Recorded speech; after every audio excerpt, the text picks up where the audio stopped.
My wife and I have worked together now for the last more than 10 years, 15 years, working on this issue of how to evolve an American Islamic identity. This has been something which has been part of my vision for the last 20, 25 years. Because when I came to this country at the age of 17, back in the 60s, I felt this tension between the immigrant generation of Muslims who came from all varieties of countries around the world, and the younger generation that wants to be part of its environment. The Prophet Muhammad is acknowledged by everyone, Muslims and non-Muslim, as being, for his time, incredibly progressive in terms of advancing the situation and the rights of women.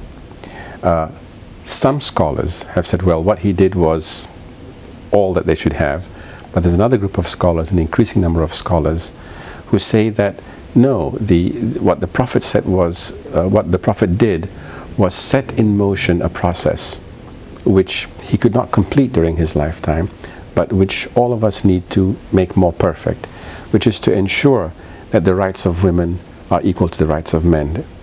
The issue of rights is something which is fundamental to our faith, and I think that the debate is being won increasingly by the majority of Muslim scholars today who believe in equal rights for women.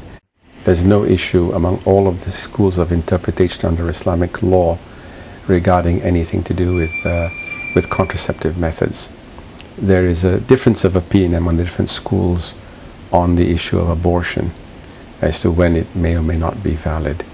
And there's a school of law which is over 1,000 years old, that has accepted abortion within the first trimester based upon a saying, a teaching of the Prophet, that states that the soul does not enter the fetus until the 120th day.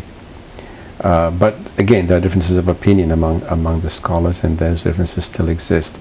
The bigger issue that I see in the Muslim community really has to do with premarital relationships, because Islam severely disapproves of any sexual intimacy relations before marriage. People are proscribed against having any sexual relationships outside marriage, but because in many societies, in order to get married, you have to afford a dowry, you have to be able to do this.